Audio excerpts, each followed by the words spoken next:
Right, Bismillahirrahmanirrahim. Assalamualaikum warahmatullahi wabarakatuh. Good evening, everyone. So today, our group will be presenting on the impacts of French Revolution on world politics.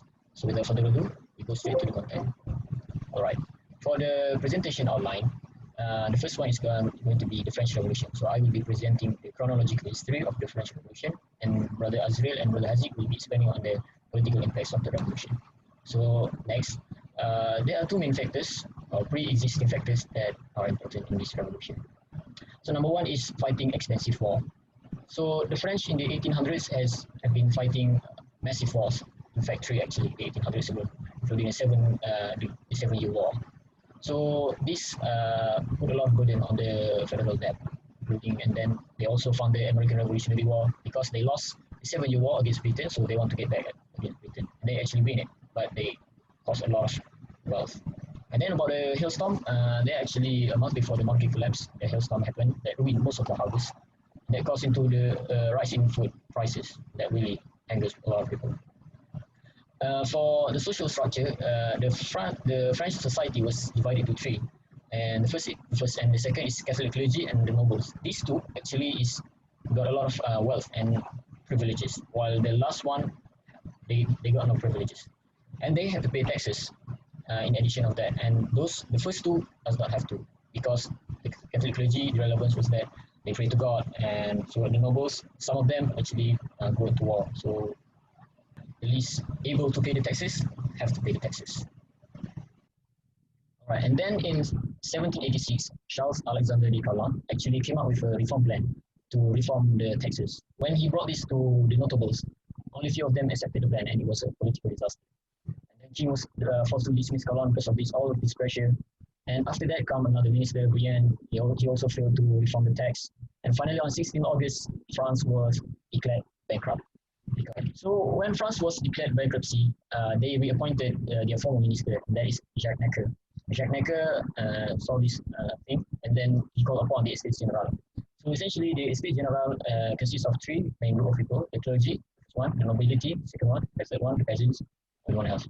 So the vote count is actually measured by not a number of people, but actually overwhelming groups, meaning that the clergy and nobility agree on something, it goes out the peasants, even though the peasants are the commoners, actually a lot of people, than those two. So when they met, the state estate actually caused them to be united, not a separate order. But the other two refused to, refused to break ranks, refused to give up their privileges, and they've had enough. They begin proceeding independently on 10th June. They cut the cables, and then some of the people from other estates actually joined them, and it was named the National Assembly. On the 20th of June, the National Assembly gathered in an indoor tennis court, and they took the famous national oath, you can see the picture here, to never separate until France was given a constitution. And they showed this determination that they want something to change. All right, so on the 12th of July, Jacques Necker was dismissed as the financial minister. And this event caused the Parisians to erupt with fear and resentment because they see this as a provocation from the royal. And then 14th July, Parisians, they assembled on Bastille State Prison. It was not actually to release bad people, but actually to get guns. They were in there. And then people were killed, a lot of people were killed. And it was actually a symbolic of discredited order. This Bastille is a prestigious real structure, and it was discredited. So, and then around that time as well, there are attacks on landlords in the countryside by the peasants because they were the most troubled one from the taxes. So the people of property in the National Assembly were concerned by this, and by the 4th August 1790, they actually abolished the feudal rights, tithes for the churches. Penalty means that a tradition of bribery, and then the National Assembly went further to declare the Declaration of Rights of Man and Citizen. So this basically gives freedom of speech, equal opportunity to the people of society, and as well granting the king limited power on vetoing new laws. So around 20th of June 1791, the king tried to escape Paris, but he failed and was captured at Varennes, brought back to Paris. And the National Assembly see this an opportunity to present the constitution to the king because they still believe that the king was still necessary in this government. And then they revised it to be more accepted by the king, and then the king accepted it publicly. and he was reinstated. And at this time, France was, for a moment, a constitutional monarchy. And then around this time where the revolution was still ongoing, so European monarchs around France were actually a little bit alarmed because they are monarchs, they like monarchs. They want to stay to be the king. So they planned to restore the French monarchy by issuing a declaration of Pinies. It was issued by Frederick William II of Russia and the Habsburg Holy Roman Emperor Leopold II. And that Leopold II is actually the brother of Marie Antoinette, which is the wife of King Louis XVI. So the King Louis XVI actually see this as an opportunity to save his throne and or to stabilize it. So he declared war on Austria. And then at one time, one of the commanders, the enemy, was actually saying, oh, who harms the king is going to be consequences. So it was found out that the king was going with the enemy. He was identified to be the enemy. And then they simply voted to suspend the monarchy and soon abolish it. And then the first republic was established. And then the trial of Louis XVI. Actually, there was a debate if they was going to do a trial for the king. But then they did it. They still did it, but he still lost the trial. And then by a single vote, he was executed on 25th January 1973 publicly via guillotine. So after that, after the execution of the king, people thought that if you can execute the king, you can execute anyone. So that was what happened. 10,000 people plus were executed because they have potential to counter a revolution, even though some of them might not. It was not actually investigated. It was actually led by Robespierre, by the Committee of Public Safety. And then later, he was also executed as well because of disputes with his superiors. And then Marie Antoinette, before him, was also executed, the wife of King Louis XVI. All right. So the Directory was a conservative government in the approved new constitution by the National Convention. So they lay the executive power in the hands of 5 members. And this government was actually quite divisive. It was filled with financial crises, resentment, and political uncertainties. So there was a lot of disputes and a lot of uncertainties, instabilities. And at this point, the main driving force of this government was actually the military. One of the dominant one was actually General Napoleon. And among these disputes, there were coup as well, a trial of coup. But the most dominant one was actually staged by Napoleon Bonaparte in 1799. He's had enough. He staged a coup d'etat. And finally, the Directory was abolished and appointed himself as the first consul. And his power was practically limitless, almost to the same as the previous king. So that's from me. I'm going to the next presenter. Thank you. My name is Muhammad Azril bin Jamaluddin. I will present about political impacts of the French Revolution. The French Revolution has created history in the world politics. There are a lot of effects from the French Revolution, but 3 points are highlighted as it could be seen as the primer change that the revolution made toward the world politics. The 3 points of the revolution impacts, that is, first, the ideas of liberty and democratic rights. Second, feudal systems were abolished. Third, created a sovereign nation state. Point number 1, the ideas of liberty and democratic rights. The ideas of liberty and democratic rights were the important legacy of French Revolution. Why? Because in 1789, the French were not only fighting for their own national independence, they wanted to create values that would lay the cornerstone for human freedom everywhere. The system was a shock. This was the first time in a very long time that their government was overthrown by the common people, and a kind of precedent was set for how it could be achieved. In some places today, the legal framework that was established during the French Revolution still applies. The ideals of freedom, of equality before the law, and of fraternity remain inspiring ideals that motivated political movement in France that the rest of Europe during the following century. Today, every country had applied for a British government that used its legislative and judicial powers to suppress radical activities. Point number 2, feudal system were abolished. The events of the French Revolution all contributed to the overarching idea that monarchs of the feudal system now face a crisis of legitimacy. When, during the French Revolution, the English, Prussian, and Austrian all launched campaigns to destroy the revolutionary government and reinstate the king. They did so for fear that if the revolution succeeded, their own people might be inspired to overthrow them. The unique rights and they used to love raising taxes from the downtrodden and the poor. This is one of the causes of the revolution in France. How?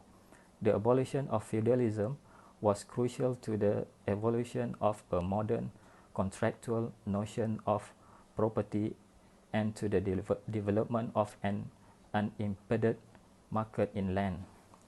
People no longer wanted to be dictated based on their birthright. Nowadays, we can see most countries have almost an equal rights for every class group. Point number 3, created a sovereign nation state. French revolutionaries challenged their king's sovereign authority. They also indirectly undermined any monarch's claims to the territories within theirs. What happened? The experience of the French Revolution offers key insight into the logic of national self-determination and its implication as an internal politics standard. The nation-state principle rests on the idea of the nation as an automatically cohesive and distinct portion of humanity that, by its very nature, is entitled to self-government and freedom from external intervention. The same right to sovereignty was asserted by nation-states, which meant that they were formally equal to each other. For one thing, leaders who ruled their nation were increasingly seen as illegitimate without at least the implicit approval of their national communities. This also meant that newly formed nation-states like Italy and Germany were immediately deemed to be legitimate members of the European Community of Nations.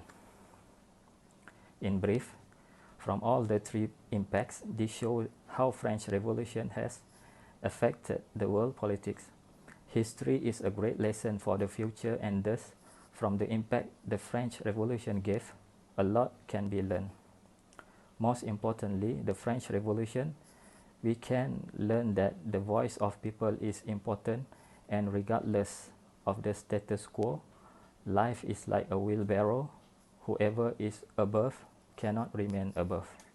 That's all for me. Thank you.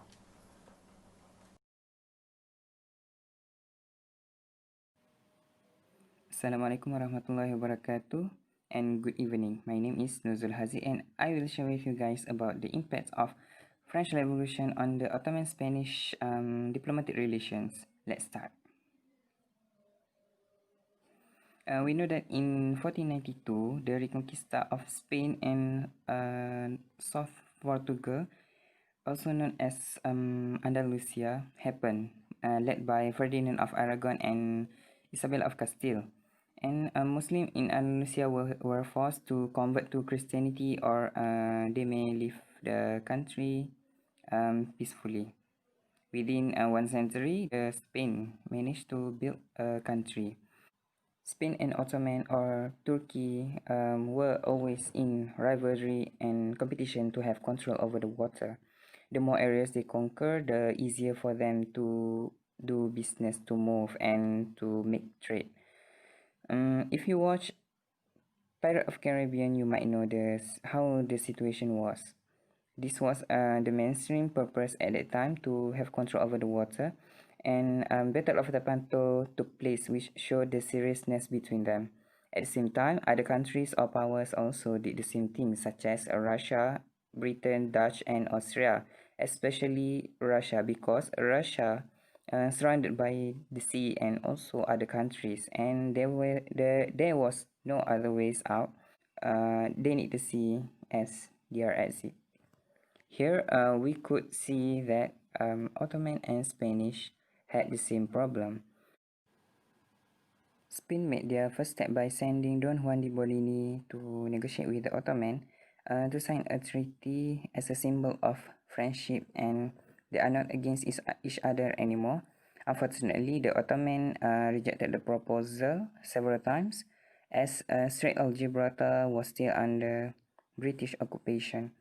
Ottoman Empire also covered North Africa, so they need Strait of Gibraltar. Finally, in 1782, the two treaties were signed. First, Treaty of Peace and Trade. Second, Treaty of Neutrality. In short, they were not rivals anymore. You may pause and read the details yourselves. Then, Don Juan de Bolini became the first Spanish ambassador in Istanbul. French Revolution sparked in 1789. The execution of King Louis was in 1793. In the beginning, Ottoman and Spain remained neutral, but in 1796, Spain became coalition with anti-French revolutionists. They thought this might balance British force in Mediterranean. In 1798, Napoleon Bonaparte invaded Egypt. As a result, French ambassador was imprisoned, and de Bolini, the Spanish ambassador, was responsible to help French ambassador. Spain wanted to maintain the diplomatic relations with Ottoman, as there were rumors saying that Spain helped and supported the French during the invasion. Ottoman was not happy. In 1799, the treaties between Ottoman and Spain were not abolished. Ottoman wrote a letter to clarify that, and de Bolini was accused to be the one who provided the information. He later exiled from Istanbul. It took 2 years after the exile of de Bolini for the replacement of new ambassador, as both sides received provocative action by Britain and Russia. And in 1801, Chevalier de Corral became the second Spanish ambassador.